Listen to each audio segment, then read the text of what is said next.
ব্যাংকের ছেলে বেশ ঠিক আছে। হ্যাঁ ব্যাংকের ছেলে। আচ্ছা আচ্ছা ক্যান্সেল করে দিন যখন দুটো রাইড ধরে। ক্যান্সেল তো করে দিয়েছি আপনি। আরে আমি তো লোকেশনে ঢুকলাম তখন তো করলেন ক্যান্সেল।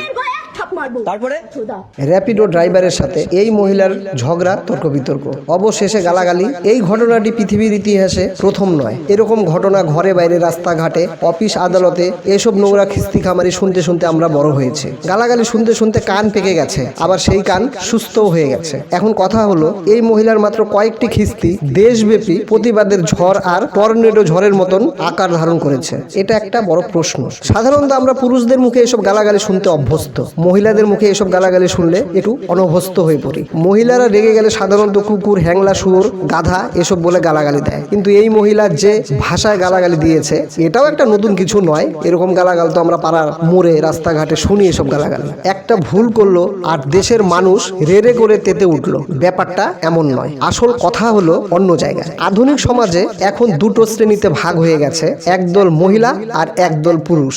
মহিলারা পুরুষের প্রতিদ্বন্দ্বিতায় আর ঘৃণা যেন একটা সভ্য সমাজকে পঙ্গু করে দিচ্ছে। এক কথায়, ঘরে বাইরে এমন কোনো পুরুষ মানুষ মহিলা দ্বারা আক্রান্ত এবং অপমান হয়নি, এরকম পুরুষ মেলা ভার। অসহায় পুরুষরা না পায় জনগণের সমর্থন, না পায় আইনের সাহায্য। তাই দিন দিন পুরুষের মনে একটা ক্ষোভ তৈরি হচ্ছে। একটা মহিলা অসুবিধায় পড়লে সব সময় পুরুষ মানুষ এগিয়ে আসে এবং তার জন্য সাহায্যের হাত বাড়িয়ে দেয়। কিন্তু এই মহিলার ক্ষেত্রে ব্যাপারটা উল্টো হয়ে গেছে। সারা দেশের পুরুষ মানুষ ক্ষেপে উঠেছেন। এর একটা দীর্ঘমেয়াদী কারণ আছে। আগেই বললাম, পুরুষ মানুষ এখন মহিলা দ্বারা আক্রান্ত, তারা ঘরে বাইরে কোথাও সেভ নেই। আজকাল আধুনিক মহিলারা পুরুষ বিদ্বেষী একটা মৌলতান্ত্রিক হিংস্র বাহিনী গড়ে তুলেছে। লঘুভাবে অথবা বিনা দোষে অনেক পুরুষ ট্রেনে বাসে জুতো পেটা হচ্ছে, মহিলার দ্বারা রাস্তাঘাটে লাঞ্ছিত হচ্ছে, লঘু পাপে তাদের জেল খাটতে হচ্ছে। মহিলারা জনগণকে লেলিয়ে দিয়ে গণধোলাই খাওয়াচ্ছে পুরুষদের। এখনো কোনো ট্রেনে বা বাসে মহিলারা দাঁড়িয়ে থাকলে পুরুষরা উঠে গিয়ে মহিলাদেরকে বসার জায়গা করে দেয়, তাদেরকে সম্মান করে। কিন্তু উল্টো দিকে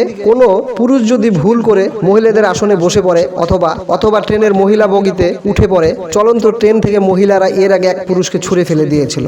এখনো চর, থাপ্পড়, জুতো পেটা। একবার যদি এসব পুরুষেরা এই মহিলার দ্বারা আক্রান্ত হয়, সেই পুরুষের রাগ কিন্তু সারা জীবন মহিলাদের উপর থেকে যায়। তার ফল তো ভোগ করতেই হবে। সুযোগ পেলে এর সুযোগ নেবে না। প্রায় এমন কোনো পুরুষ নেই যারা মহিলার দ্বারা আক্রান্ত এবং অপমান হয়নি।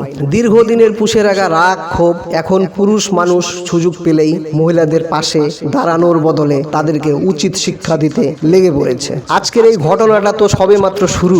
দেখুন না, আগামী দিনে মহিলা পুরুষের হিংস্রতার সংগ্রাম কত দূর এগিয়ে যায়। সোশ্যাল মিডিয়ায় দেখছেন না, একজন পুলিশ ধোলাই খেলে জনগণ কত খুশি হয়। পুলিশের ব্যবহার আর অত্যাচার যে মানুষ উপলব্ধি করেছে তারা জানে পুলিশ কি জিনিস। তাই তারা কোনোখানে পিট্টি খেলে জনগণ ছাড়িয়ে না দিয়ে তাদের পিট্টি খাওয়া আনন্দ উপভোগ করে। এই মহিলার ক্ষেত্রেও সেরকমটাই হয়েছে।